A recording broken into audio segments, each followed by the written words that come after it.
¿Qué tal? Buenas noches. Espero que estén todos bien, dispuestos a comenzar esta clase. Hoy comenzamos dando cierre a estos homenajes al doctor Manuel Belgrano con unas palabras de reflexión de nuestro querido arquitecto Carlos Moreno. Adelante, Carlos. En estos tiempos hablar de Belgrano y un tema que a veces no lo entiendo bien, ¿no? Se quiere y se conmemora la muerte. Y para mí Belgrano, por su vida, por su ejemplo, por todo lo que fue, no murió, porque Belgrano vive en sus ideas, unas ideas que hoy necesitaríamos poner en valor otra vez. Él ha sido ejemplo. Habiendo sido un hijo de familia rica en esa época, murió pobre. Habiendo sido o teniendo la posibilidad de una vida cómoda y en un sentido, cuando vio la necesidad de su patria, de su gente, puso todo lo que tenía que poner para hacer, para hacerla mejor. Y eso me parece una actitud tremendamente positiva. Una actitud donde ya decimos, si hoy la rescatamos, y hay mucha gente que la tiene hoy, es la que permanece y la que hace seguir y vitalizar y que no muera un país, que no muera una patria, que no muera una esperanza. Bueno, ahora sí comenzamos con la clase de hoy. Vamos a presentar a nuestra invitada especial, la arquitecta y doctora en historia por la Universidad de Buenos Aires, Claudia Schmidt. Claudia además es profesora investigadora asociada de la Escuela de Arquitectura y Estudios Urbanos de la Universidad Torcuato Di Tella. Allí dirigió también la maestría en Historia y Cultura de la Arquitectura.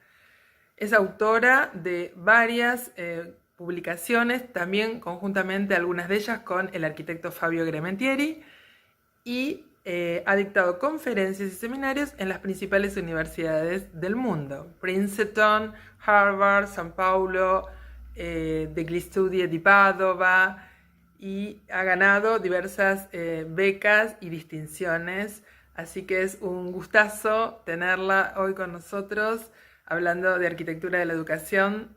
Adelante, arquitecta Schmidt.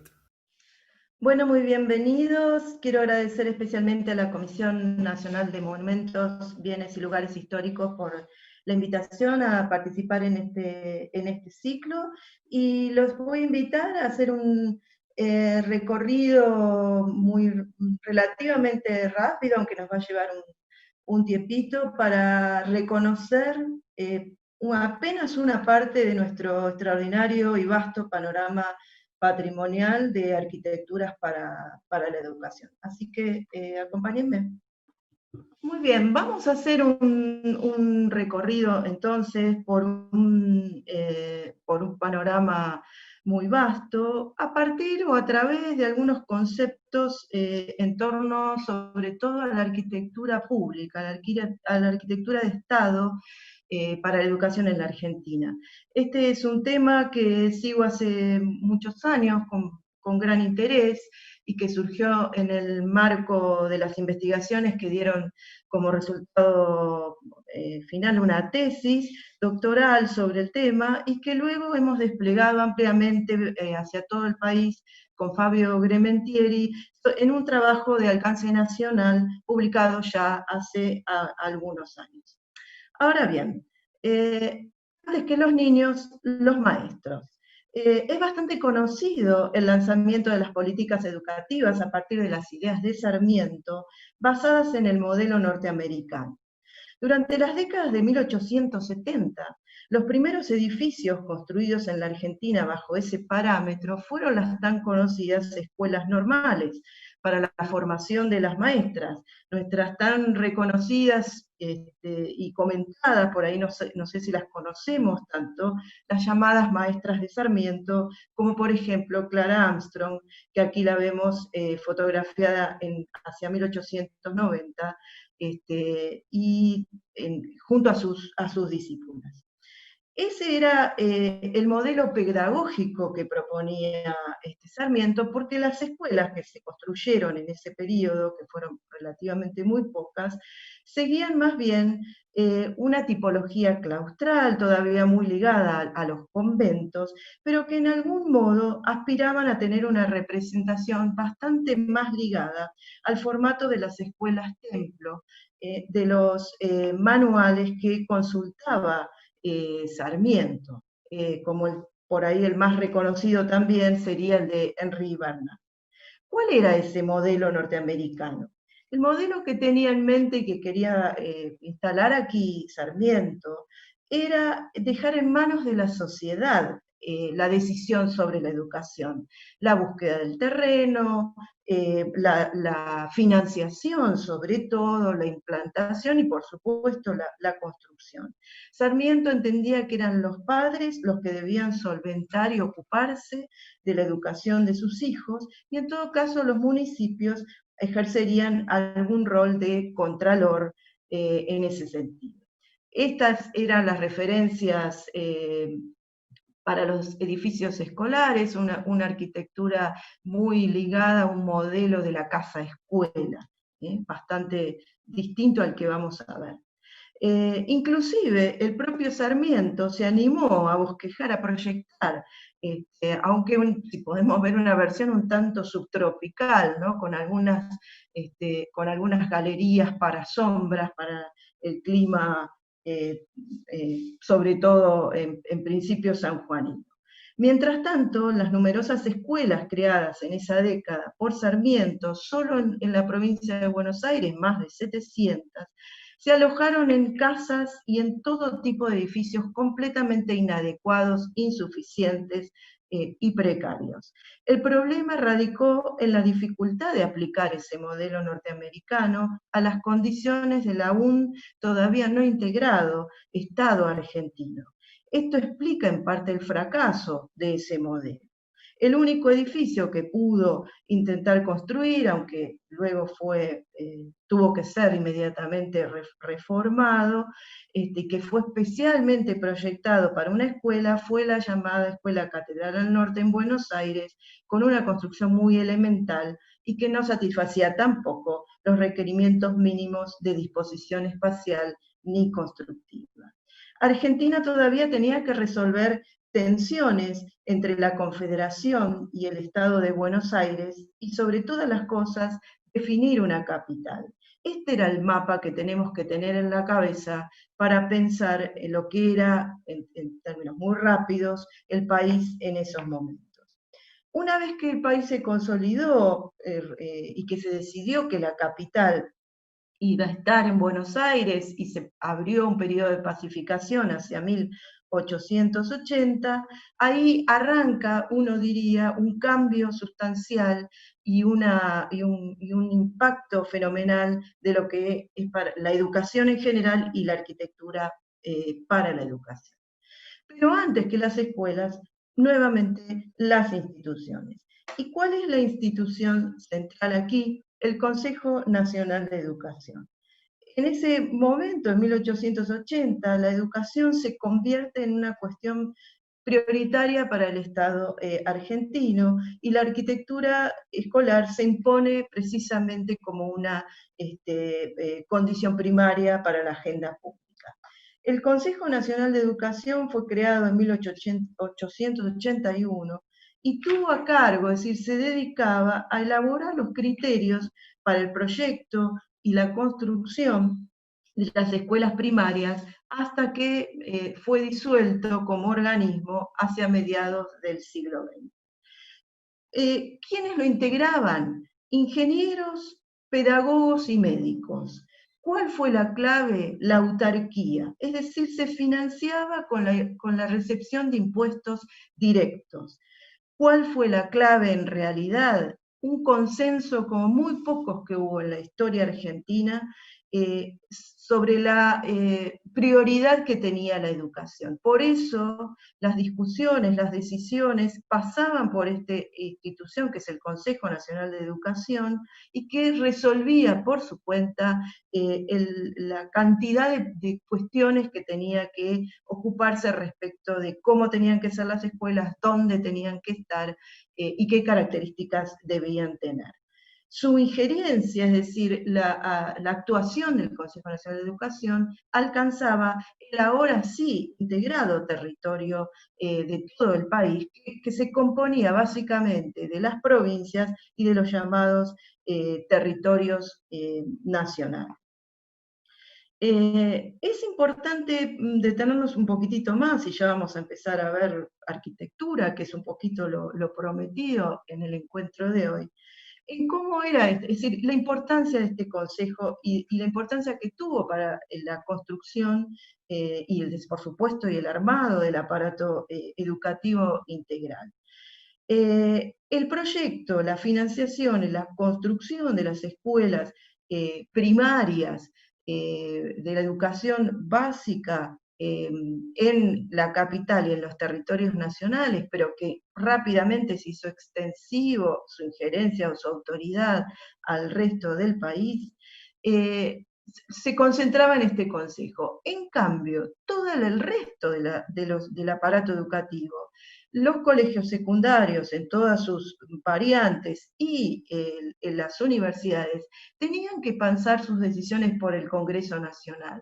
Y eso es muy importante porque hace al cambio de criterios, hace al cambio de decisiones sobre la construcción, sobre el emplazamiento, sobre la financiación y sobre las características de los edificios. Eso a veces parece que es todo un aparato conjunto, pero es importante hacer esta distinción.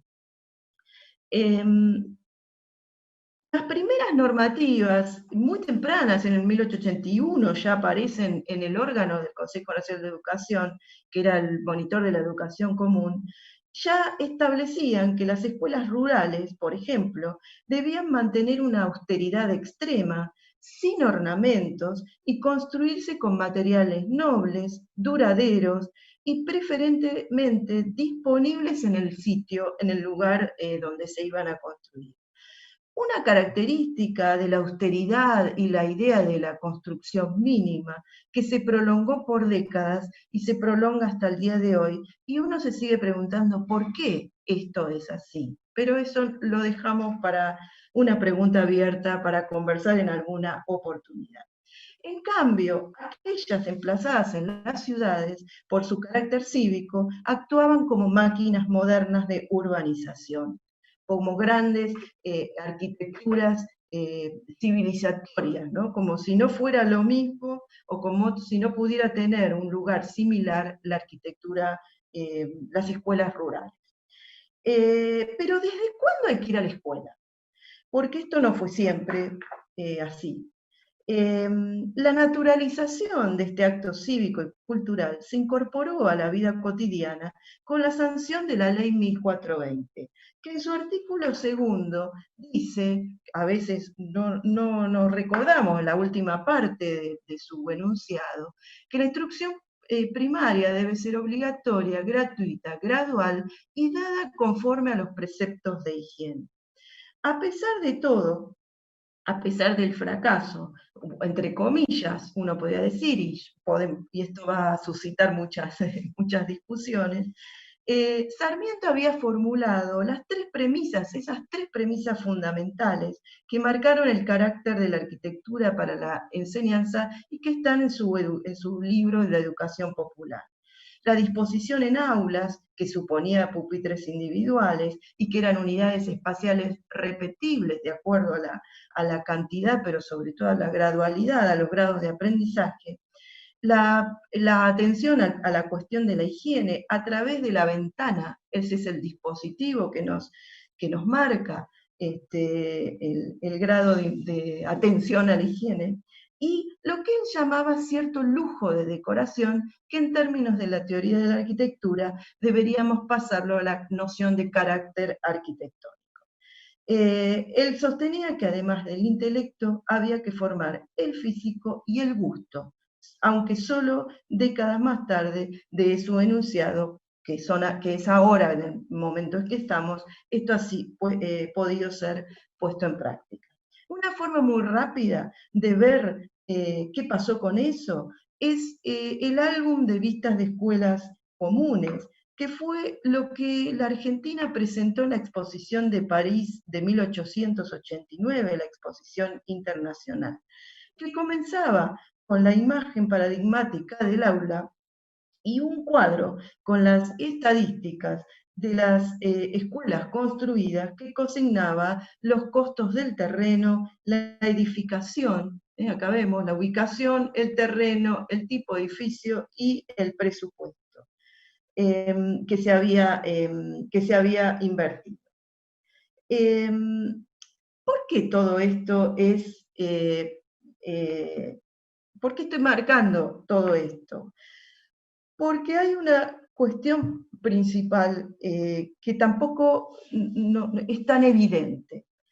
¿Cómo tenía que ser una escuela primaria? ¿No? No había manuales, ¿verdad? No había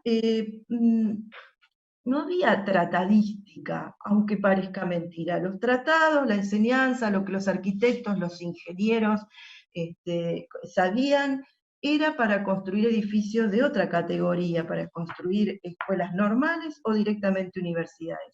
El ejemplo más básico, para pasar rápidamente el tema, Francia desarrolló su educación primaria hasta avanzado el siglo XX en casas, en lugares adaptados, en edificios de poca significación, no necesariamente especialmente construidos para ello. Por eso la experiencia argentina es bastante notable.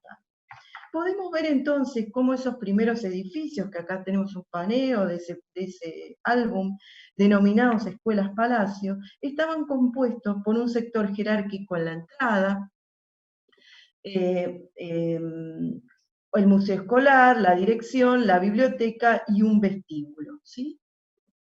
Algunos detalles tienen estas características.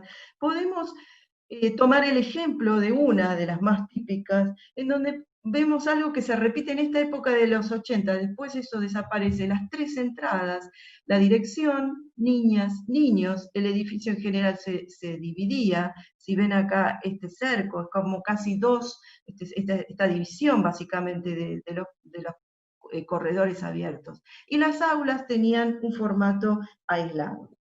Esta serie culminó con la inauguración de 40 escuelas de estas características en un solo día, que fue el 25 de mayo de 1886, sobre el final de la gobernación de Roca. Pero si volvemos un momentito a este ejemplo, por tomar alguno, vemos que efectivamente todavía no está el patio, esa tradición que a veces uno cree que nació con la arquitectura escolar. El patio va a aparecer como organismo a partir de la posibilidad de la guerra con Chile en 1898 como un lugar para entrenar a los niños a través de lo que se llamaban los batallones escolares.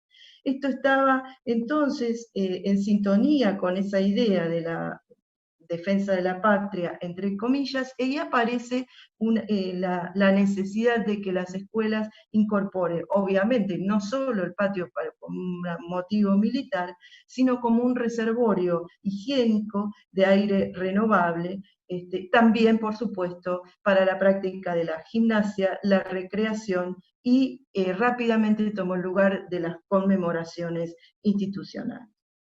En las décadas siguientes, entonces, así como se complementó el palacio, uno de los más tempranos, el palacio escuela, la escuela Palacio en su momento, que poco funcionó como escuela, Petronila Rodríguez en Buenos Aires, que se terminó de completar hacia fines del 19,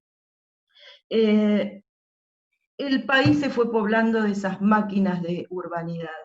Solo para notar la relación entre la Iglesia y la educación, por supuesto, el gran tema del Congreso Pedagógico y el gran tema la vida educativa en el país, pero esto es el impacto, de esto se trata, de esto estamos hablando, estos extraordinarios aparatos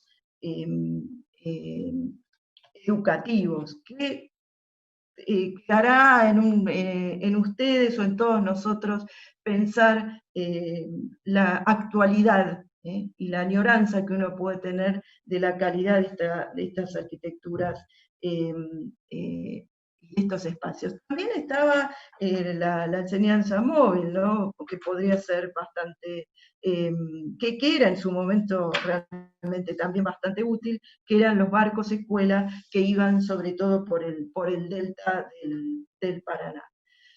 Sigo mostrando para realmente recordar, reconocer, no vamos a detallar demasiadas cuestiones, pero es evidente el protagonismo del patio, el protagonismo de la escuela en la manzana, en la ciudad, en el territorio, efectivamente como avanzadas de arquitecturas que iban marcando después el carácter de lo que venía.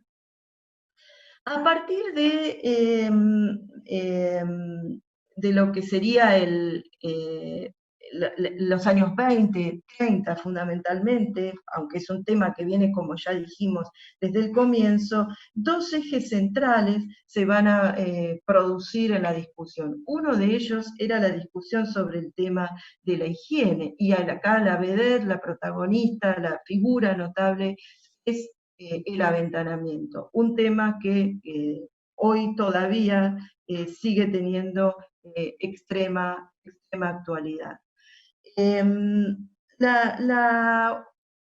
Las aulas, que siguió siendo la unidad central de la arquitectura para la educación, fueron modernizándose con superficies limpias, claras, con pisos de madera, con aventanamientos con banderola, el término antiguo, o ventanas guillotina, para que el aire circule, no solo como ventilación cruzada, sino en su propio plano, y todos los dispositivos vinculados a todo lo que tiene que ver con la cuestión higienista, es decir, de la educación del cuerpo, pero sobre todo de algo muy físico y muy concreto, el aire, el sol y la luz, elementos que a veces uno sustituye en la cultura contemporánea por otro tipo de tecnología.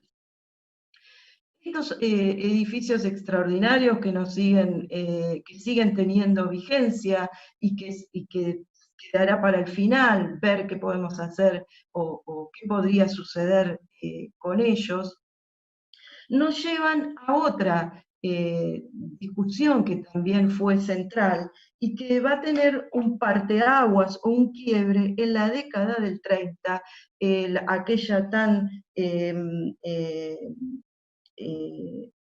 vapuleada, pero que fue década de los años más bien 30-40, que podríamos correrla del 34 al 44, de la gran obra pública.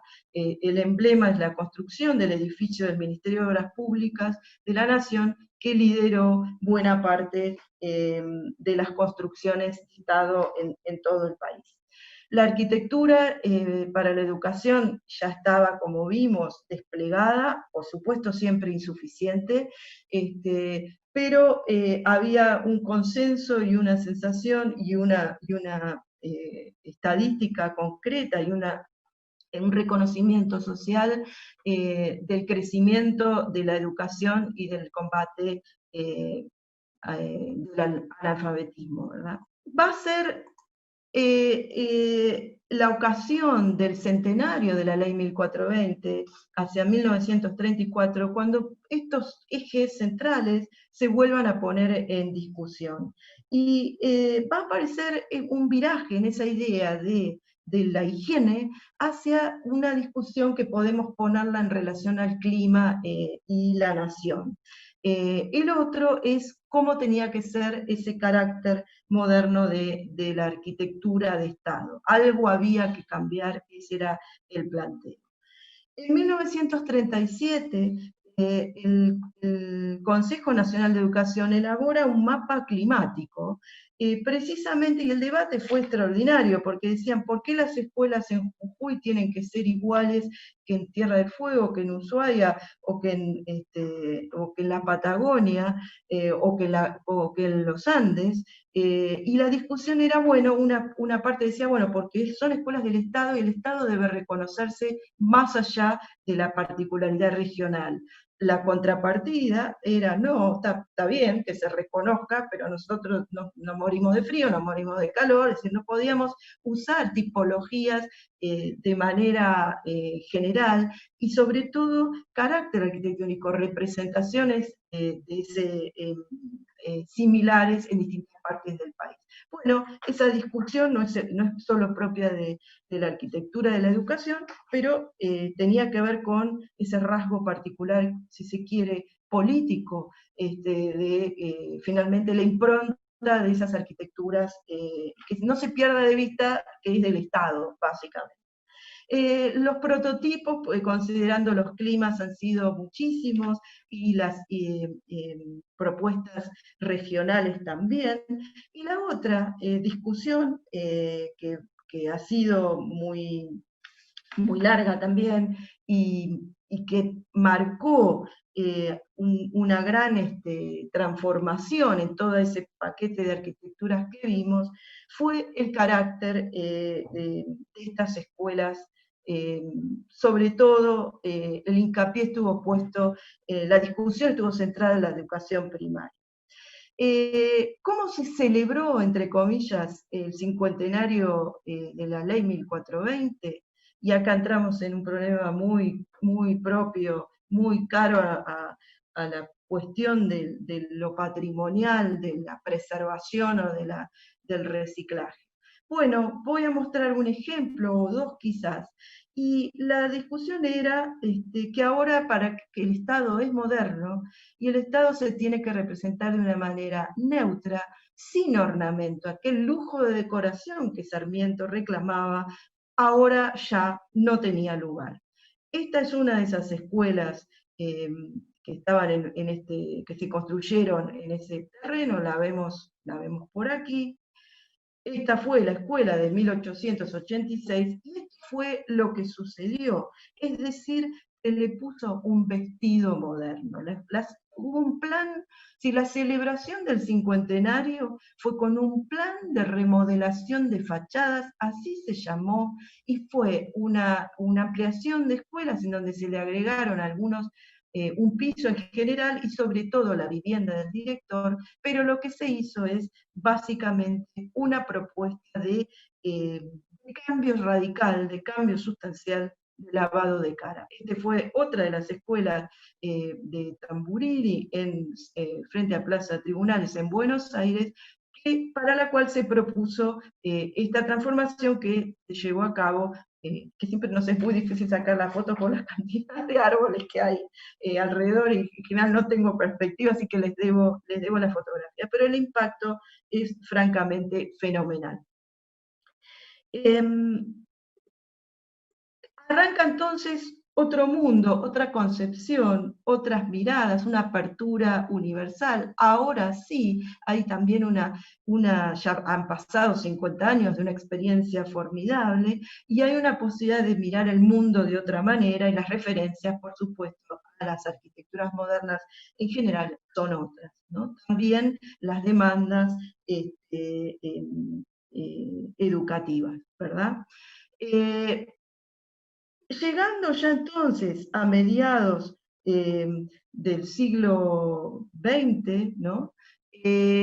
Ya las características principales estaban enraizadas, nada de lo que hablamos se abandonó, la higiene siguió siendo prioritaria en términos de sol, aire, luz y disposición espacial, ¿no? Porque la cuestión de la que se hablaba no era solo de los metros cuadrados. El debate en la arquitectura para educación por mucho tiempo fue el de los metros cúbicos, y eso también es un tema que sería muy interesante retomar en algún momento. Se multiplicaron los prototipos, las propuestas, cambiaron estas escuelas rurales y esos criterios, a pesar de todo, y también se hicieron numerosas propuestas vinculadas a aquel debate sobre la relación con las regiones y con las distintas demandas que la educación requería. Modelos distintos, los hogares escuelas, las escuelas hogar que vimos antes, en distintas las escalas que tienen estos emprendimientos extraordinarios, gigantescos, hablan de que también hubo una prioridad continua en esas inversiones desde el 1880 hasta aproximadamente mitad del siglo XX, hasta que notablemente en este periodo, que fue el gobierno del peronismo, se disuelve el Consejo Nacional de Educación. Se reparte, se achica y se reparte en ministerios y en distintas... se reparte en ministerios y cambia y deja de tener esa autarquía, esa independencia, si se quiere, o autonomía, no es independencia, sino autonomía respecto del gobierno. Las arquitecturas, por supuesto, se van modificando, lo que estoy compartiendo con ustedes es nada más que un panorama que es lo prometido, la ampliación a todas las escuelas para el trabajo, que se van a producir ya desde la década del 30, pero la pregunta es, o el punto de inflexión llega aquí con la denuncia, podríamos tomarla así, de Berni, Juanito Laguna, todavía no andaba más o menos por ahí, la escuela rural, este cuadro tan bello, tan triste, tan impactante, pero tan esperanzador, ¿no?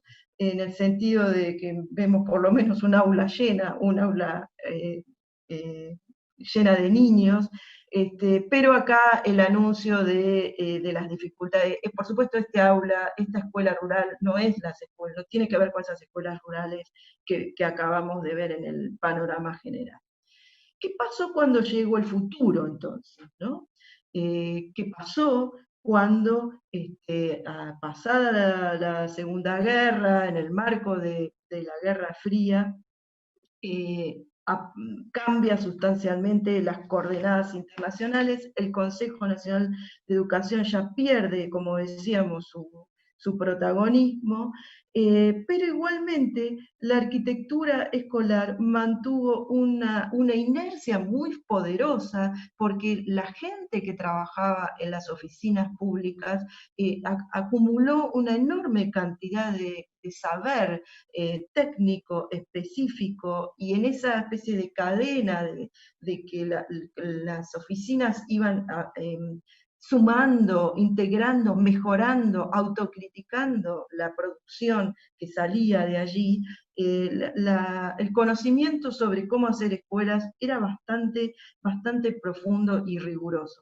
De manera que todavía por un largo tiempo, no muy largo, digamos, hasta el fin de lo que proponemos compartir, que son los años 70, toda esta inercia, todo este conocimiento fue puesto sobre la mesa. De todos modos, estas arquitecturas de los años 60 que transforman y cambian las características, pero como vemos no cambian ese concepto básico, ¿no? del impacto, de la necesidad de que la arquitectura acompañe, eduque también las conductas y las formas de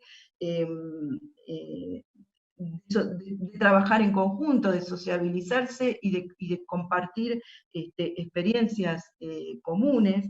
Estoy pasando un paneo por experiencias novedosas, las escuelas de madera, por ejemplo, de Soto y Rivarola, que fueron que se armaban con una velocidad extraordinaria para misiones.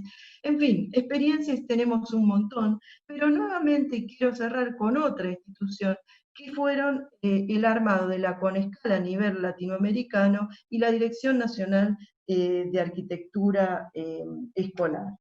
Esto sucedió durante la década del 60 y fue llevada adelante por un grupo de investigadores, pedagogos y arquitectos que conformaron distintos equipos en la administración pública. Algunos de ellos habían participado en esta CONESCAL, que es la Oficina de Construcciones Escolares para América Latina de la UNESCO, y que elaboró para los países en desarrollo normativas surgidas de las experiencias de la segunda posguerra en Gran Bretaña y en Estados Unidos, y promovidas por la Ford Foundation. Todo lo que cambia a partir de la mitad de los años 60 viene de este lado la normativa, la CONESCAL, que se enlaza con la tradición de la cultura arquitectónica para la educación en la Argentina. La idea estaba basada en una pedagogía que reemplazaba la idea del maestro, aquella idea del monitor, que se continuaba, por lo menos continuó mucho tiempo en la Argentina, por la del instructor. Y se centraba en el proceso de aprendizaje del alumno por medio de métodos experimentales y de investigación, implicando la máxima flexibilidad de los espacios y un mobiliario de nuevo tipo. Siguiendo estos conceptos, en la Argentina, este grupo de investigadores diseñó el llamado Sistema Módulo 67 para las construcciones escolares, del cual derivó el Código Rector de Arquitectura Escolar, elaborado en 1972, y que mantuvo esta suerte de normativa. La idea era la combinación de unidades de 720 por 720, un módulo que tiene una historia particular, que eran construibles con, es decir, el módulo 67 fue un sistema constructivo, un sistema pedagógico de notable flexibilidad y ductilidad para los cambios pedagógicos y de durabilidad constructiva, por supuesto, como siempre, con algún mantenimiento. La matriz era la combinación de estas unidades en estructuras estandarizadas de hormigón armado, divisiones de vidrio y mampostería, y eso fue realmente un cambio realmente sustancial. La otra incorporación fue la diversidad de aulas, básicamente, y el llamado Zoom, un nuevo tipo de Zoom, no es que no estaba, que eran los salones de usos múltiples.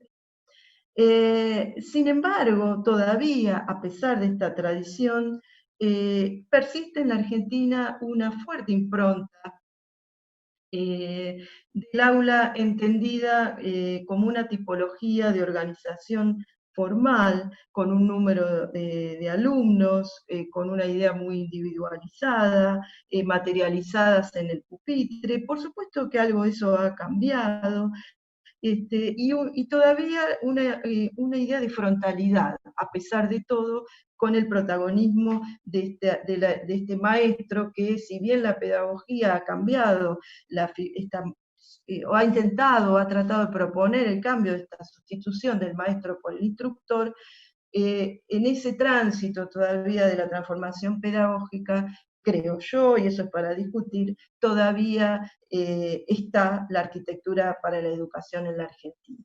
Respecto de si la unidad, esa es la gran pregunta, tiene que seguir siendo el aula.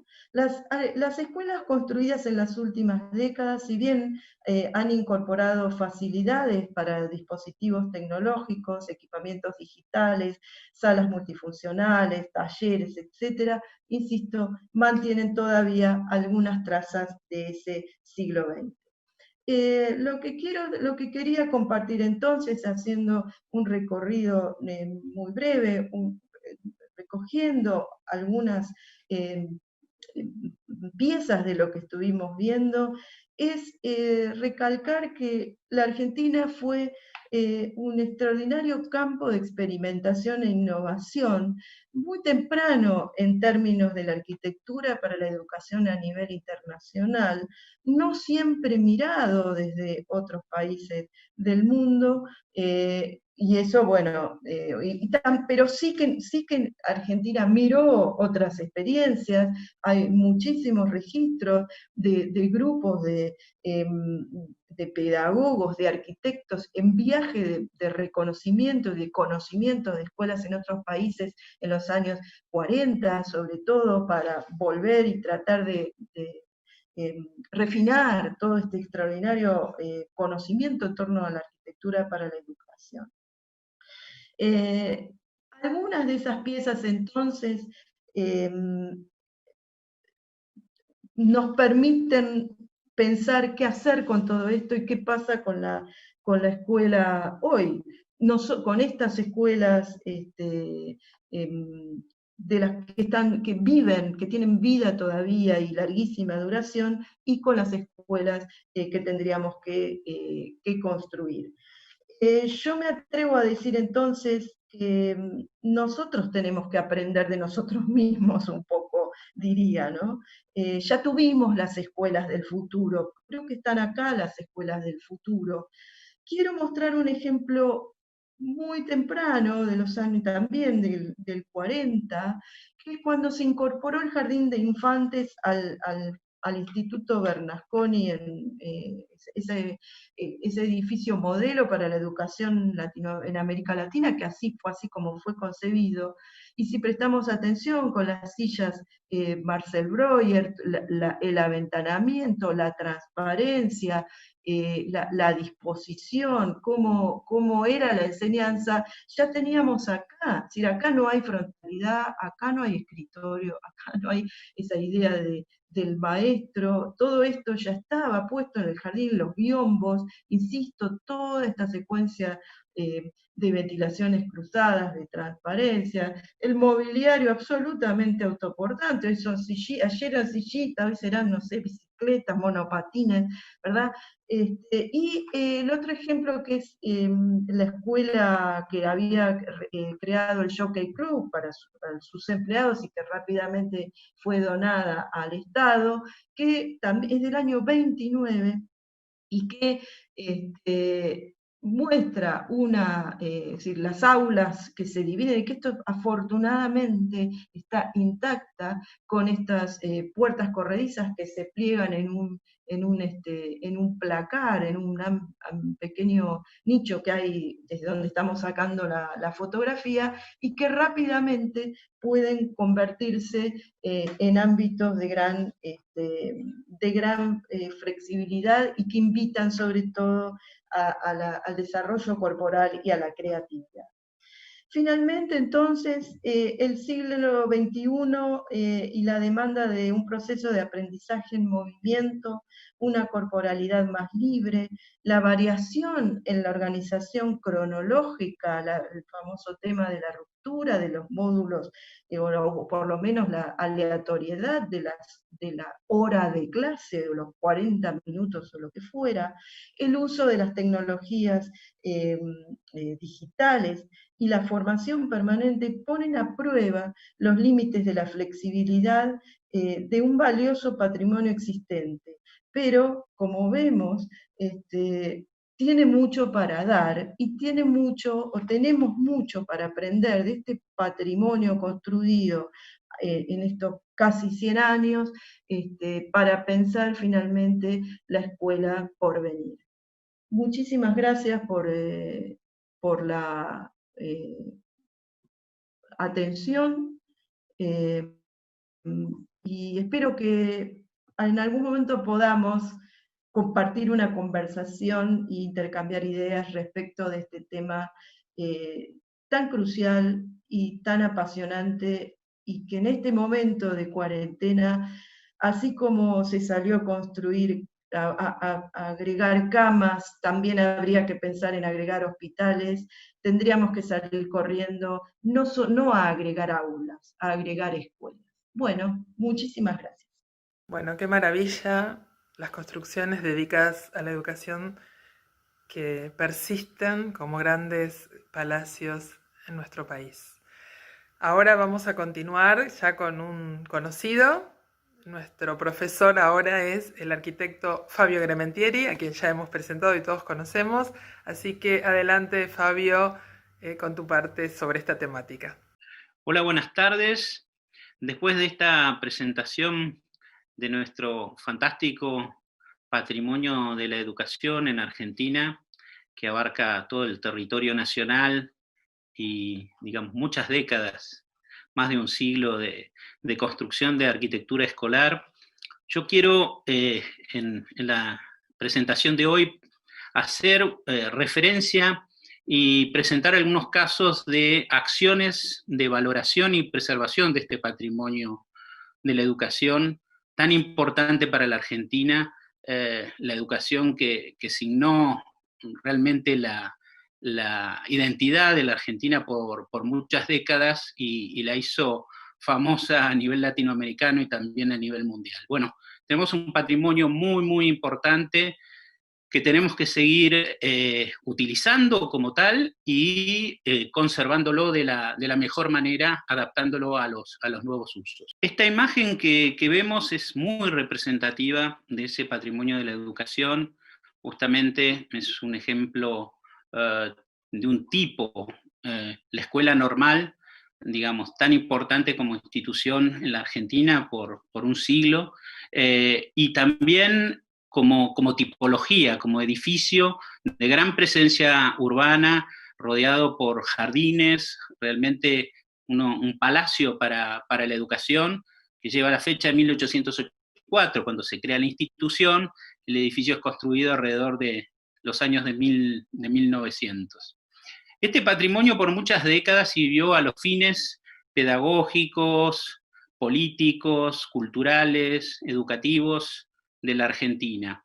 Y a lo largo de las décadas, como hemos visto en la presentación de Claudia Smith, la arquitectura de la educación, especialmente en los años 60, de 1960, del siglo XX, fue revisándose ese tipo de arquitectura, digamos, la renovación pedagógica, cómo se podía utilizar o reutilizar esos espacios, ¿no?, diseñados según criterios de otras décadas.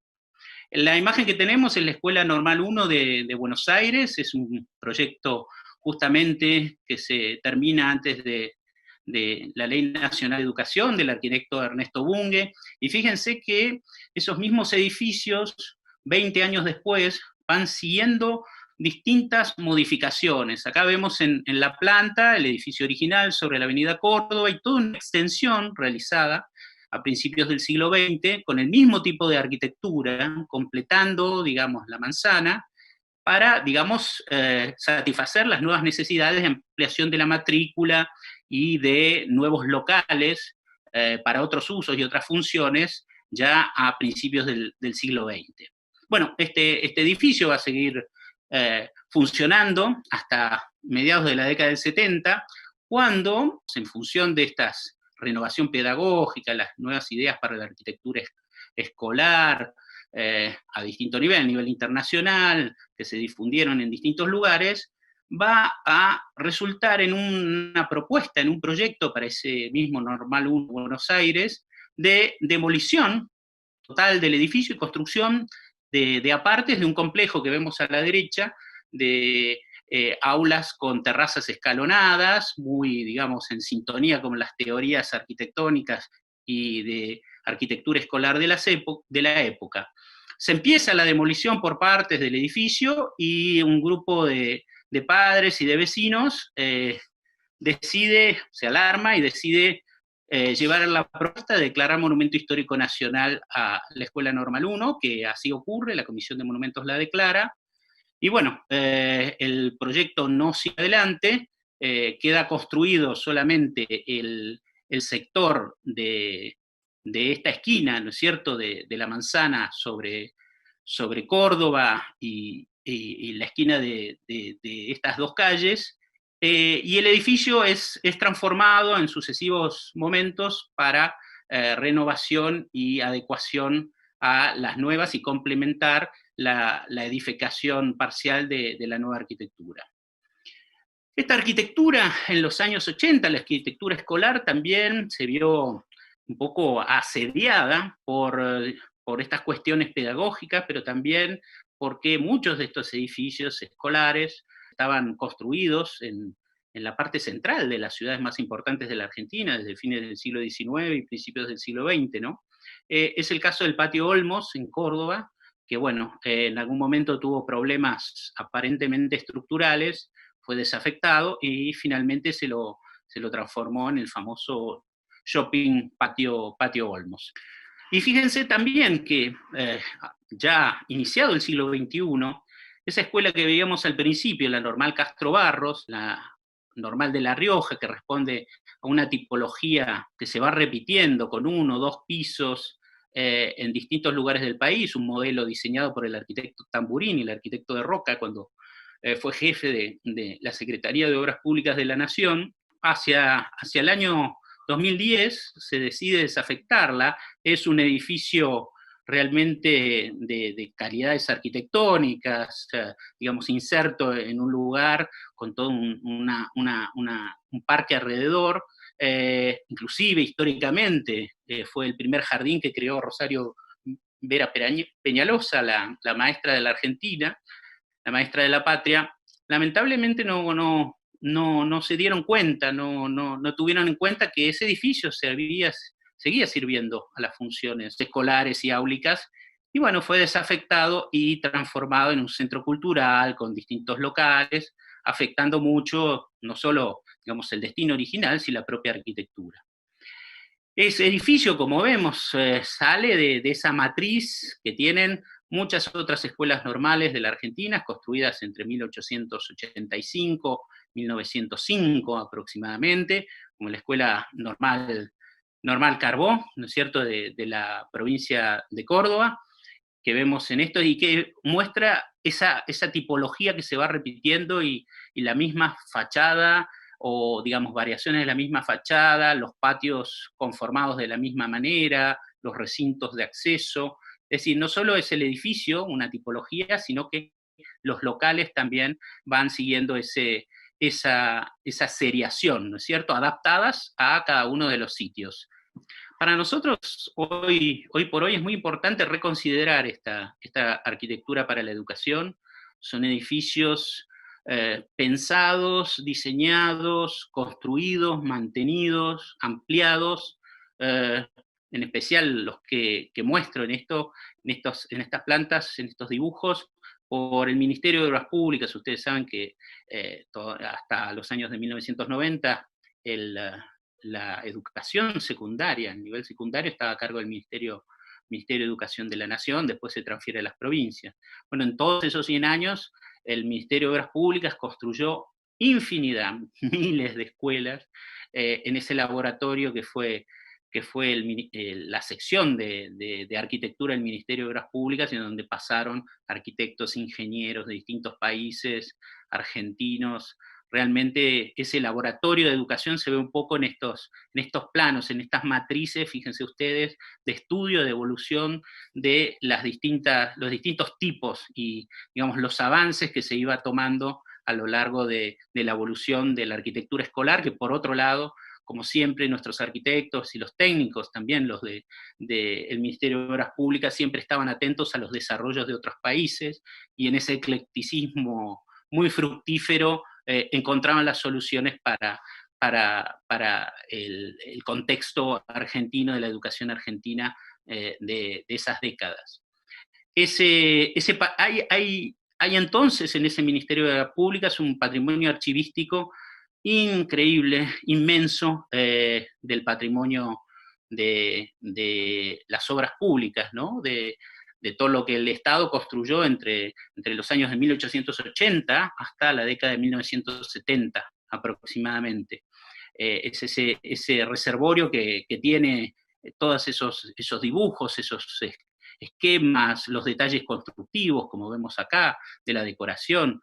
Un archivo de fotografías fantástico que, como ven ustedes, muestra desde las maquetas, como esta de los años 40, de un nuevo tipo escolar, puesto en contexto urbanístico en la cima del Ministerio de Obras Públicas de la Nación, como si estuviera rodeado de una ciudad, en la terraza del Ministerio de Obras Públicas, ¿no es cierto?, ahí en la avenida 9 de Julio, que fue de ese ministerio hasta la década de 1990. Los edificios terminados, los edificios en construcción. Fíjense acá, esta fotografía realmente muestra cómo estos palacios de la educación tuvieron un impacto increíble en el contexto de las ciudades, ¿no? Esta es el normal de la ciudad de Corrientes. Fíjense la escala del tejido urbano de las casas y de un sector nada más de la escuela normal.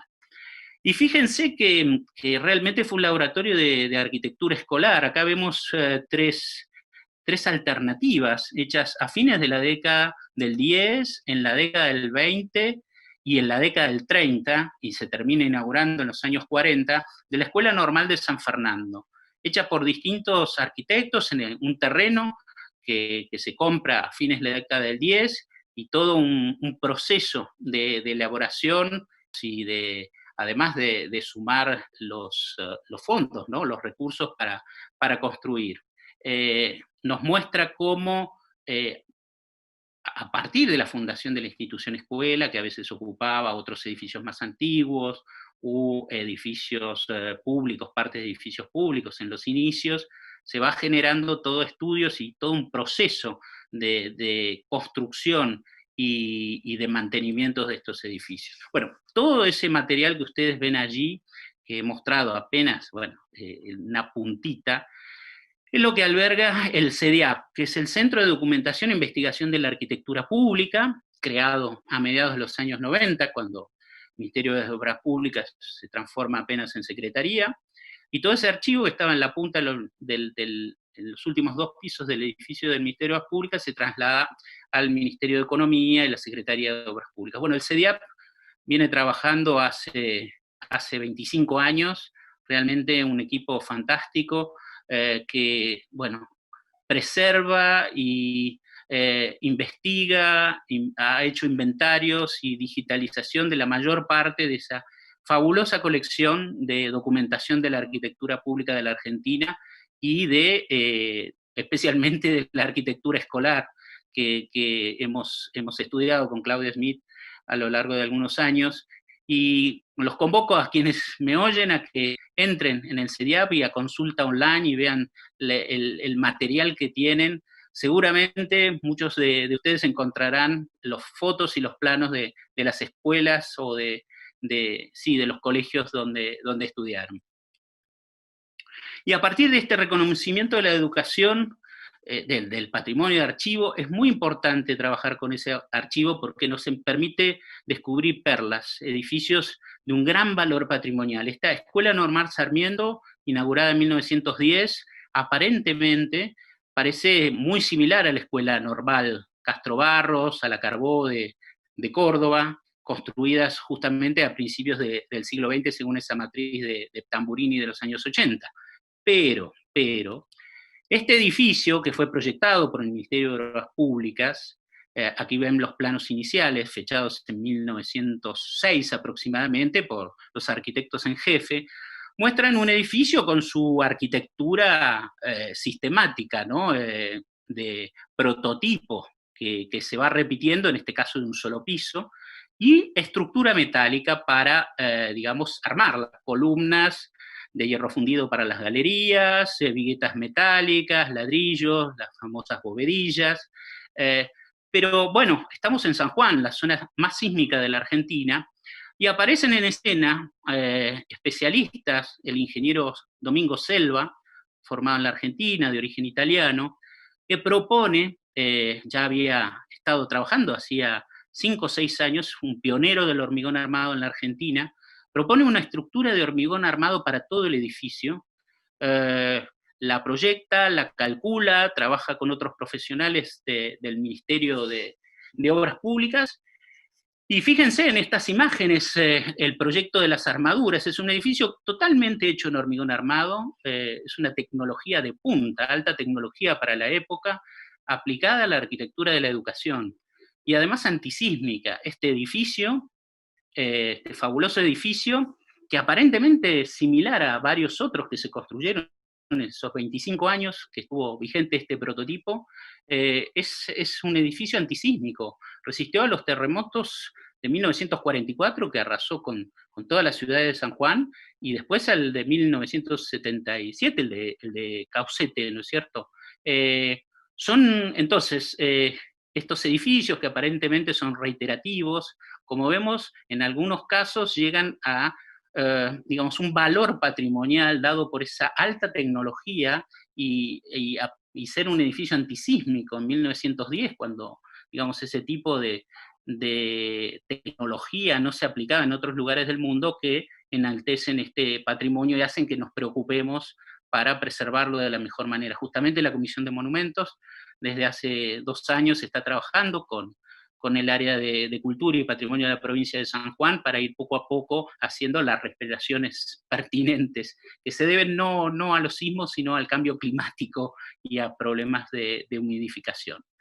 En ese sentido también, fíjense, otro edificio de San Juan, el Colegio Nacional Monseñor Dr. Cabrera. Aquí tenemos un plano fabuloso del arquitecto René Villeminot, es la escuela francesa, ¿no es cierto?, que entra en acción a fines de la década del 10. Otro edificio también con otra arquitectura, construido en hormigón armado y que también subsistió a este sismo impresionante del año 44.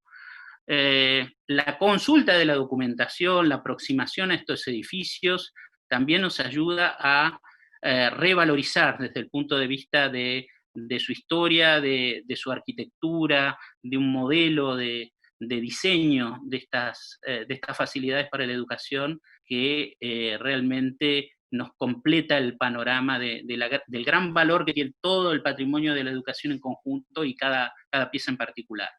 Y fíjense como ese hormigón armado ensayado a principios, en 1910, también va a inundar la arquitectura de la educación a partir de la década del 20 y posibilitar los patios cubiertos, ¿no es cierto?, como la Escuela Normal de Paraná, más allá de los estilos que se puedan encontrar en Córdoba, en Santiago del Estero y en distintos lugares. También Claudia Schmidt hizo una presentación de la arquitectura pública, de ese gran patrimonio. No tenemos que olvidarnos de agregar al patrimonio de la arquitectura pública, primaria, secundaria y universitaria, los edificios de la enseñanza religiosa, ¿no?, que es también un patrimonio importantísimo, en general modelado sobre el modelo de claustro y muchas veces con una iglesia, una capilla anexa, y que van justamente en este periodo de fin del XIX y el primer tercio del siglo XX, con un repertorio del eclecticismo increíble, estilos góticos, las adoratrices en Santa Fe, el Colegio Champagnat en Buenos Aires, fíjense, edificios románicos, el Colegio La Salle en Argüello, en Córdoba, monumental. Realmente son también monumentos, grandes palacios y castillos de la educación que están dentro de este patrimonio de la Argentina. Y fíjense que ese patrimonio, justamente el de la arquitectura religiosa, acá les presento el caso del Colegio San José, en el barrio de Once, es un patrimonio que tiene muchos estratos. A nosotros aquí en nuestro país, en la Argentina, nos parece que no tenemos tanta superposición de capas como hay en Europa o como hay en otros países latinoamericanos, que se van sumando capas de siglos arriba una de otra de las construcciones, de las arquitecturas, de los edificios. Y en este caso, que es un trabajo que se hizo respecto del valor y la preservación del Colegio San José en el barrio de Once, vemos que hay distintas capas, desde lo neogótico, lo muy sencillo, ¿no es cierto? Fíjense, acá en la volumetría va desde las primeras construcciones en violeta, los agregados neogóticos, una capilla de metálica, neogótica, con piezas importadas de Francia, un gran salón de actos hecho hacia el centenario, el completamiento en la década del 20. Bueno, lo que en otros patrimonios hay estratos de siglos, acá, digamos, en ese devenir de la Argentina y esa aceleración que tuvimos a fines del siglo XIX y en la primera mitad del siglo XX, nos aparecen muchos edificios y muchos edificios de la educación con todos esos estratos. A veces, digamos, de calidad, y en muchos otros casos de no tanta calidad que hay que saber valorizar. Esta es una imagen de ese gran auditorio del del Colegio San José, en el barrio de Once. Fíjense, una escalera monumental con un foyer y ese gran salón de actos. Bueno, y para finalizar, me gustaría compartir con ustedes un trabajo de revalorización y preservación del Colegio Nacional Agustín Álvarez, que es Monumento Histórico Nacional en la ciudad de Mendoza. Es un trabajo que se hizo en el contexto de la investigación que realizamos con Claudia Smith para el libro Arquitectura, Educación y Patrimonio. Formamos un pequeño equipo con los arquitectos Mercedes Castro, Silvia Salustro y Federico Cohen, y trabajamos con la comunidad educativa, con las autoridades del colegio, para analizar este edificio y, digamos, sobre la base de esa imprescindible documentación que proviene de distintos archivos, ¿no? Proviene de la misma escuela, de los exalumnos, del archivo del CEDIAP que les comentaba, de distinto tipo de archivos también de la provincia, ir recopilando esa documentación para, digamos, hacer un análisis, como ven ustedes a la izquierda, de la evolución de ese edificio. También construido e inaugurado poco antes del centenario, con, digamos, un sistema mixto con incorporación de refuerzos para el sismo. Mendoza también es una zona sísmica, y un análisis que nos permitió determinar los distintos periodos y los distintos agregados que veíamos, esos estratos que se van sobreponiendo estos edificios escolares. Todo eso pasa por un análisis de los distintos recintos, de los distintos espacios que tiene, identificando cuáles son sus materiales, y finalmente a un punto crucial para cualquier edificio patrimonial que aplicamos acá en este caso, y vemos el Agustín Álvarez, que es analizar el edificio en todas sus componentes, en toda su extensión, de toda la manzana, como vemos, y establecer una valoración. ¿Qué sectores de ese edificio tienen mayor valor? Digamos, porque la intención del diseño original, sus terminaciones, sus decoraciones. Establecer entonces una suerte de semáforo, como ven ustedes acá, rojo, naranja, amarillo y verde, identificando entonces qué sectores tienen más valor, cuáles tienen un poco menos de valor porque han sufrido cambios en el tiempo o no eran, digamos, tan jerárquicos desde el inicio del proyecto, de la inauguración, ¿no? Y bueno, como vemos aquí, tenemos rojo todo el sector de la dirección, la biblioteca, el auditorio, las aulas, un segundo estadio de valoración, áreas amarillas y áreas verdes, que son las de menos valor y evidentemente pueden ser suprimidas o reemplazadas. Cada uno de estos es una catalogación que se hace, como se hace a nivel urbano en una ciudad, que se ponen 4 niveles, el mayor, integral, en la ciudad de Buenos Aires, estructural, cautelar y sin valor, bueno, pero aplicado como en un zoom sobre el edificio. Eso permite tener como un código patrimonial de base para proyectar una ampliación, para hacer mantenimiento, para distintas acciones de mantenimiento y preservación del edificio. Eso se puede aplicar a todo tipo de edificios, y fíjense que está aplicado ese código al Zoológico de Buenos Aires, a la cárcel San Martín en la provincia de Córdoba, al Palacio Paz o a la Biblioteca Nacional Brutalista de Clorindo Testa y Francisco Burrich y Casaniga en Buenos Aires, ¿sí? Fíjense entonces cómo identificar los sitios rojos y de mayor valor patrimonial, y donde las intervenciones tienen que ser mínimas y tender a la preservación, a la conservación de esos sitios, ¿no? Una foto de principios del siglo XX y una foto de la actualidad en su uso escolar. Los recintos también vemos los que tienen mayor valor patrimonial, los que tienen un valor menor y tienen mucho uso como las aulas.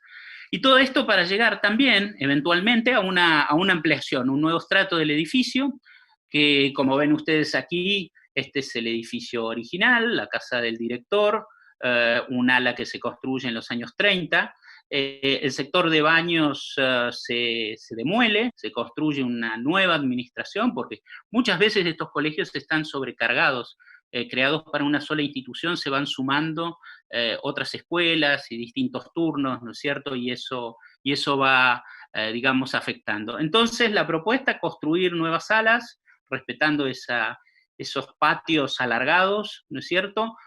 Toda una volumetría que no sobrepasa la arquitectura y la cúpula central del edificio principal y la fachada, y que en la arquitectura puede ser completamente moderna, contemporánea, pero digamos de acompañamiento y de respeto de las jerarquías y los criterios de composición y espaciales que tenía el edificio original. Creo que este ejemplo, que bueno, por distintos motivos no se pudo llevar a cabo, es un ejemplo de cómo nos podemos aproximar a la valorización y la preservación del patrimonio de la educación, edificios muy bien construidos, edificios que están sobreutilizados hoy por hoy, además de, bueno, repensar extensiones, también hay que pensar en la redistribución probablemente de la matrícula. Pero bueno, es un patrimonio fundamental para nuestro país, para la Argentina, que, digamos, hace a la identidad no solo colectiva y social de todos los argentinos, y es un patrimonio realmente federal, sino que, bueno, está ligado en muchos casos a los recuerdos y a momentos entrañables de la vida de todos los ciudadanos. Bueno, esto ha sido una pequeña aproximación a la identificación, a la valoración y a la preservación, digamos, más adecuada, creemos, del patrimonio de la educación, de las escuelas, un patrimonio que está muy ligado a la historia de todos nosotros, a cada uno de nosotros como ciudadanos, y también como sistema, de un sistema patrimonial de la educación importantísimo, fundamental de la identidad de nuestro país. Muchas gracias y bueno, espero podernos reunir en una próxima clase. Bueno, muchas gracias Fabio por todo tu aporte en la clase del día de hoy y continuaremos viéndote en próximas ediciones. Y ahora sí, vamos a dirigirnos a la ciudad de Corrientes. Vamos a presentarles al arquitecto Gabriel Romero, que además de arquitecto es docente universitario, es investigador, es gestor cultural y en la actualidad tiene un cargo muy importante porque es el presidente del Instituto de Cultura de la provincia. Y en el día de hoy vamos a recorrer también junto a él los edificios educativos más emblemáticos y patrimonialmente más significativos de la ciudad capital y también, creo, de la ciudad de Goya. Vamos a ver algún ejemplo. Además, Gabriel es delegado de esta Comisión Nacional por la provincia de Corrientes. Así que adelante desde la ciudad de Corrientes. Por favor, te damos la palabra, Gabriel, y muchas gracias. Bueno, buenas noches a todos. Yo quiero ante todo agradecer la posibilidad de que me hayan invitado a este ciclo que es muy importante, que tiene relevancia y que nos permite poder contar desde Corrientes la experiencia, en este caso de la arquitectura que se desarrolló para la educación. Hay que recordar que Corrientes fue fundada en 1588 y desde el siglo XVII y durante gran parte del siglo XVIII, la educación va a pasar por los diferentes espacios y conventos de las diferentes congregaciones que se asientan en la ciudad de Corrientes. La provincia de Corrientes está ubicada al nordeste de la Argentina y la ciudad de Corrientes está ubicada en el noroeste de la provincia, justamente donde el río da una curva.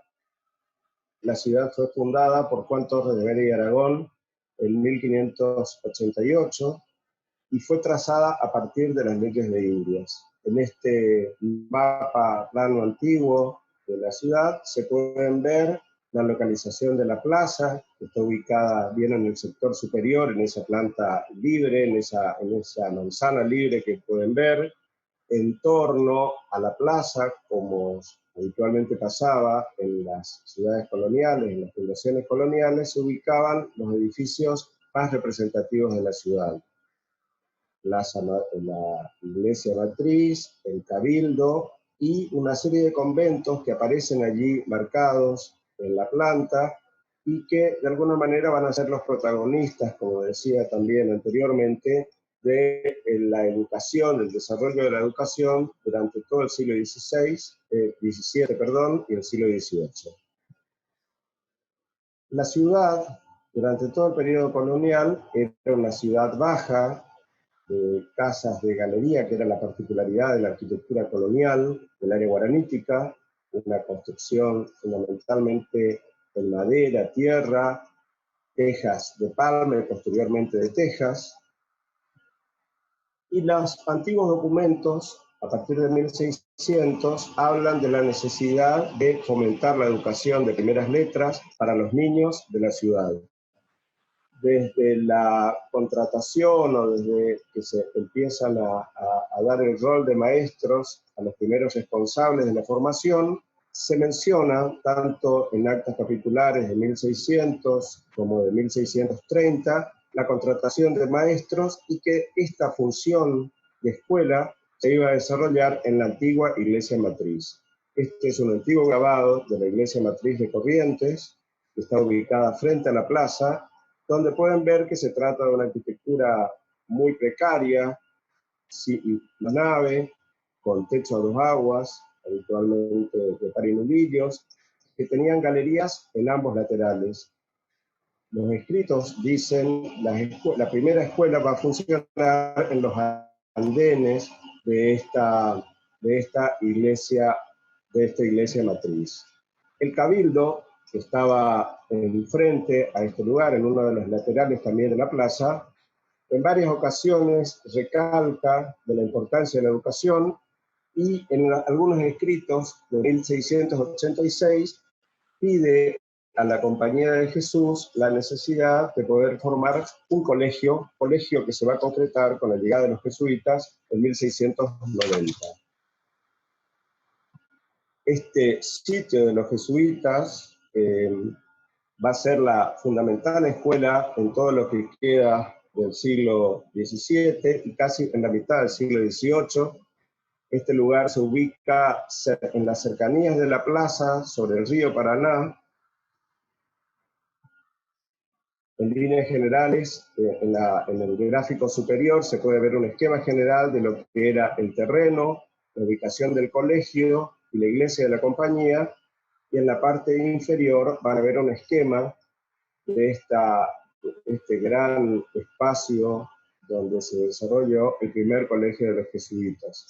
Una sucesión de habitaciones en torno a un patio central, galerías que rodeaban, como vimos anteriormente en esta imagen, columnas de madera, y este edificio persistió prácticamente un siglo, hasta finales del siglo XIX, cuando se va a fundar en el mismo lugar el Colegio Nacional, que lo vamos a ver más adelante. En algunos escritos de 1750 se habla de la escuela que funcionaba en el convento de San Francisco, otro de los conventos que se desarrollaron y de las órdenes que se asentaron en Corrientes también desde finales del siglo XVII, y esta escuela es la que va a tener mayor persistencia y va a continuar prácticamente pasado 1800. El convento es un convento que existe hasta el día de hoy, está ubicado en las cercanías del río Paraná y en las cercanías de la plaza también. Un convento de gran calidad que, de acuerdo a los planos y los relevamientos que se hicieron en diferentes épocas, muestra que prácticamente estaba consolidado en esta manzana de la que hablaba. Hubo un cambio en la construcción de la iglesia, pero el convento continúa hasta hoy con las características que podemos ver. Allí hay un corte esquemático de cómo era este convento hasta el siglo XVIII. Tiene pies derechos muy trabajados en madera, paredes de tierra, de la manera de una tierra apisonada combinada con piedra, adobe, y las paredes menos importantes resueltas en una suerte de estanteo. Las estructuras de pan y rudillo del techo y las tejas persisten hasta hoy y es monumento histórico nacional. La gran figura de la educación de Corrientes fue Fray José de la Quintana, que estuvo en Corrientes desde 1797 y prácticamente hasta 1830 desarrolló sus actividades en este antiguo convento, en este cuadro que está en el Museo del Convento de San Francisco, en los depósitos del Convento de San Francisco, se puede ver un poco las características del aula, de qué manera se recuerda a Fray José de la Quintana, y allí, en un escrito abajo, se puede explicar desde qué año dice que sirvió a la educación correntina a lo largo de 60 años. Ya en el periodo independiente, hacia 1813, se empieza a formalizar de alguna manera la educación pública, y va a ser el gobernador Ferré, que fue gobernador entre 1824 y 1842, quien va a impulsar una ley de educación pública y la creación de los estudios superiores. Esta escuela funcionó en la antigua iglesia de la Merced, en el convento de la antigua iglesia de la Merced. Allí hay una imagen antigua de esa iglesia, que ya fue demolida y sustituida por un edificio más moderno. Y aquí hay un esquema de cómo era ese convento, repitiendo el esquema habitual de estos colegios: galería, un espacio central rodeado de galerías, arquitectura de adobe y de estanteo, estructuras de madera y cubierta de tejas. Esta es la vista, una vista antigua de ese convento de la Merced, con la iglesia nueva, pero el convento todavía sigue siendo el antiguo. Esta foto es de la década del 50.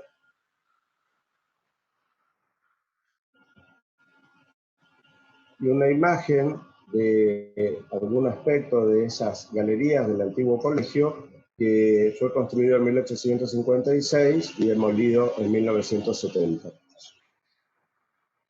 Una imagen actual del convento y de la iglesia de la Merced. Mucha de la vida de la educación de la ciudad transcurrió en esta plaza, que es la plaza fundada como matriz, actual Plaza 25 de Mayo, donde estaba la iglesia matriz, el convento de la Merced, y a pocas cuadras el convento jesuítico y también el convento de San Francisco.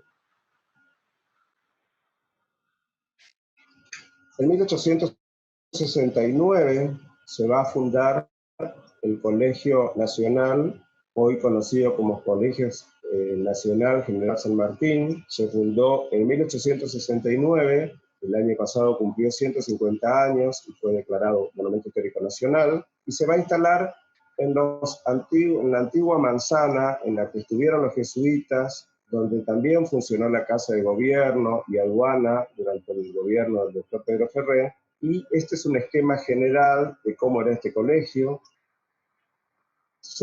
De alguna manera persistió este espacio central del antiguo colegio jesuítico, y el resto se había reformulado sustancialmente, mejorando las calidades constructivas y incorporando un nuevo lenguaje arquitectónico, incorporando el lenguaje italianizante. Hay que entender que la ciudad tuvo un gran desarrollo en lo arquitectónico durante todo el periodo confederal, y empieza a incorporar nuevo lenguaje, nuevos materiales, y fundamentalmente la ciudad tiene una nueva escala.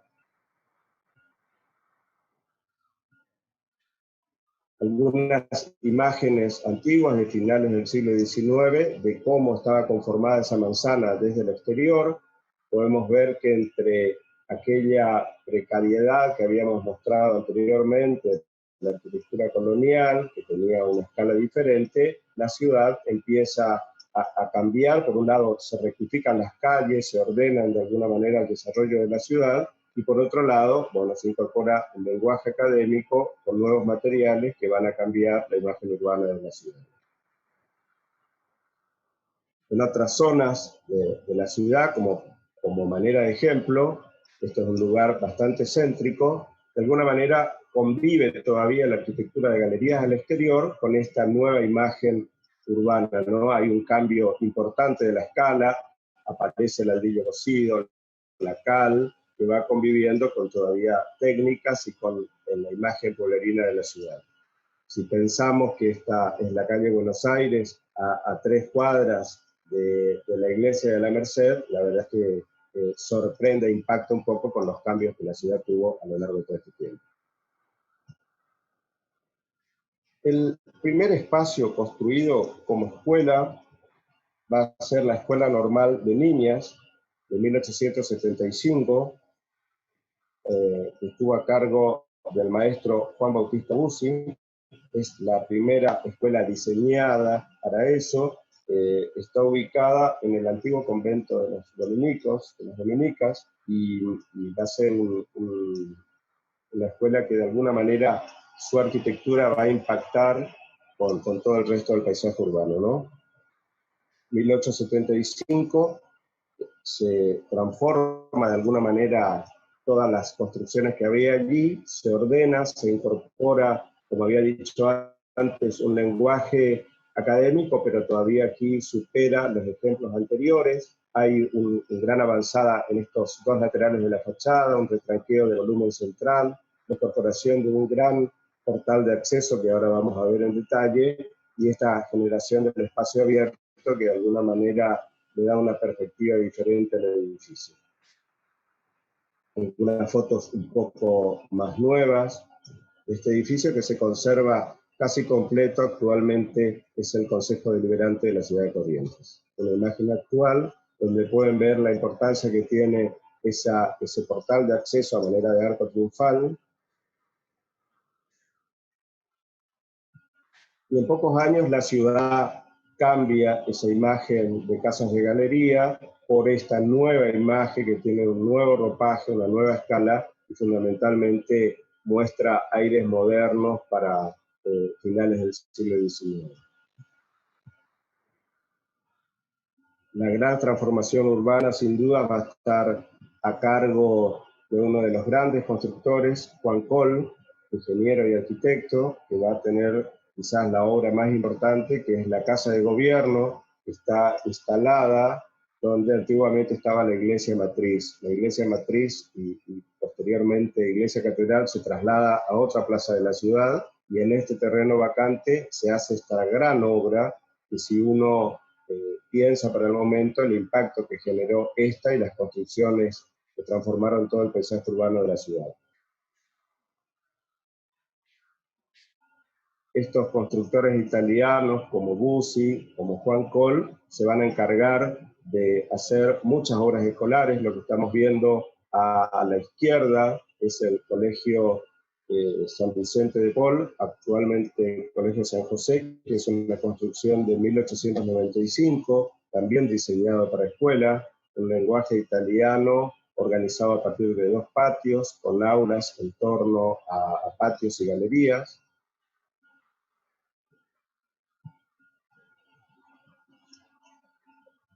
Y la Escuela Belgrano, de Juan Coll, también de 1895, sin duda es la obra más importante, la escuela graduada número 1, va a ser la gran obra que va a cambiar definitivamente todo lo que habíamos conocido hasta el momento de educación escolar. Esta escuela está ubicada al lado de lo que es la nueva Catedral de Corrientes, frente a la Plaza Cabral. Nuevamente la utilización de 2 volúmenes salientes con un cuerpo central del tranqueo, un gran portal de acceso, y aquí hace una solución muy interesante sobre la calle Irigoyen, que es el acceso principal. Utiliza nuevamente este espacio abierto que le permite dar escala y jerarquiza el acceso, pero también hay un gran desarrollo en el lateral por la actual calle Santa Fe. Organiza de manera clásica toda la solución arquitectónica, enfatiza algunos muros a través de un lenguaje italiano, pero es interesante la manera en la que incorpora una serie de ornamentos haciendo referencia a la enseñanza, a la ciencia, y de esa manera completa una de las fachadas más importantes que tiene los edificios escolares en Corrientes.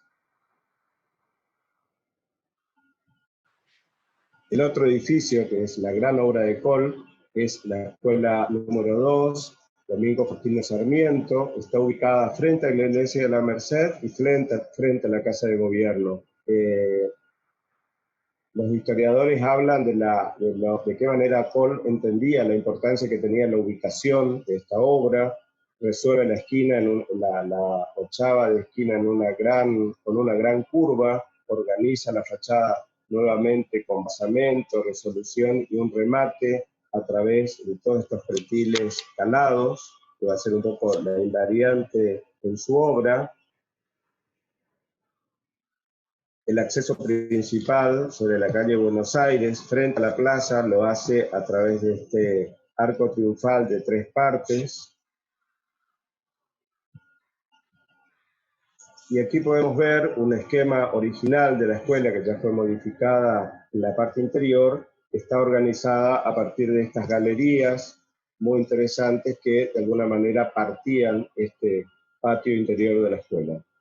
Lamentablemente, la escuela sumó un nuevo cuerpo, un terreno lateral, e integró los patios y de alguna manera se demolió todo esto, pero la escuela se mantiene en general en su fachada, es una foto actual, se puede ver la gran calidad de la resolución ornamental y la posibilidad de dar escala a esta plaza, que la plaza es Monumento Histórico Nacional y el entorno, y es una de las plazas de la Argentina más homogénea en cuanto al lenguaje. La tercera escuela que va a ser Juan Coll es la escuela Mariano Moreno, escuela número 3. Nuevamente recurre a este espacio abierto en la esquina de acceso e integra de una manera muy interesante a todo el paisaje de la cuadra. Esta escuela es una escuela mucho más chica, está organizada a partir de un solo patio. Y ahora vamos a ver 3 escuelas secundarias. El Colegio Nacional, que habíamos hablado en el primer momento, la escuela había sido fundada en 1869, pero este edificio es de 1921, estuvo a cargo del Ministerio de Obras Públicas de la Nación, el diseño. El terreno es un terreno con una forma muy particular sobre el río Paraná, y los arquitectos trabajaron en resaltar de alguna manera la importancia que tenía el terreno y desarrollar todo un eje muy importante entre acceso y remate en lo que pueden ver en la parte posterior, que es el salón de actos. A partir de allí organiza 2 patios y una serie de aulas que rodean a cada uno de los patios. Este es el acceso principal. La vista sobre la costanera de Corrientes, y uno de los grandes detalles tiene que ver con esta resolución de la Casa del Director.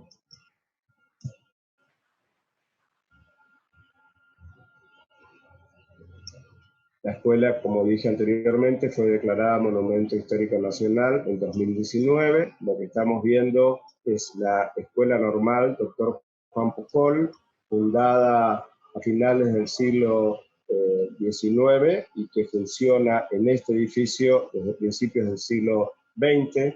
La escuela también nuevamente tiene esta idea de un gran lenguaje académico, es un gran palacio, tiene un eje de acceso en el que conecta acceso directamente con un espacio central que va a ser el salón de actos, y finalmente un patio y 2 patios laterales. Siempre sorprende de esta escuela la calidad constructiva, la escala, el lenguaje italiano y la posibilidad, a diferencia de los otros casos, de poder estar ubicado no sobre línea municipal, sino que tiene un espacio que permite apreciar de una manera diferente. Fíjense el estilo manierista de este gran patio, actualmente utilizado para deportes, que habla de la escala, de la calidad y del concepto que se tenía respecto a la importancia que tenía la educación. Este edificio fue declarado Monumento Histórico Nacional en 2016. El tercer edificio declarado Monumento Histórico Nacional es la Escuela Normal Superior de Maestros José Manuel Estrada, escuela regional, fundada en 1890, pero que en este edificio funciona a partir de 2013. La obra es de Carlo Alguel y es monumento histórico de 2014. A diferencia de los otros ejemplos, esta escuela tiene ya un estilo mucho más depurado, está incorporando nuevos materiales y fundamentalmente tiene carpinterías metálicas sobre el acceso, pero incorpora una serie de carpinterías metálicas ya en el interior. A diferencia de las otras escuelas que vimos, esta era una escuela organizada a partir de dormitorios en la parte inferior y en la parte superior aulas y talleres y una gran escuela y un gran salón de actos. Es interesante pensar que en los tres casos de estas escuelas tenían grandes laboratorios de química y también en el caso de la escuela regional un museo de ciencias naturales. Por último, y si bien me pidieron que hable solamente de la ciudad de Corrientes, yo quiero permitirme mostrar un ejemplo en la ciudad de Goya, que es la segunda ciudad de Corrientes, la Escuela Normal Mixta Mariano Ilosa. Fíjense la escala que tiene del lenguaje neoclásico, la resolución de los patios rodeados de estas galerías que están apoyadas sobre columnas metálicas, y un salón de actos, así como lo tiene la Escuela Normal, el Colegio Nacional y la Escuela Regional, con una resolución de decoración realmente increíble. Es una de las grandes escuelas fundada en 1895. No tengo datos del constructor, pero la verdad es que la calidad de detalle y el nivel de la arquitectura realmente es sorprendente. Es interesante pensar en este breve recorrido de la importancia que tuvo la educación, tanto para el gobierno nacional como para el gobierno de la provincia, hablar de la vigencia que tienen las diferentes soluciones arquitectónicas y fundamentalmente quiero siempre agradecer a la Comisión de Monumentos que puso su mirada en edificios de estas características para que pueda ser reconocido por todos los argentinos y fundamentalmente apoyar la conservación de cada uno de ellos. Así que muchísimas gracias. Yo quiero agradecer nuevamente la invitación, poner la bibliografía de referencia. Hay muchas investigaciones y muchos trabajos que se hicieron a lo largo de muchos años sobre la arquitectura de la ciudad y sobre la arquitectura de la educación en Corrientes. Muchas gracias. Bueno, hemos llegado así al final de nuestra clase de hoy. Les agradecemos muchísimo la atención y los esperamos el martes con un tema también realmente muy interesante y majestuoso, que son los teatros, la arquitectura del espectáculo. Así que estamos acá esperando ansiosos que llegue la próxima clase. Muchas gracias y nos encontramos nuevamente. Buenas noches, buen fin de semana.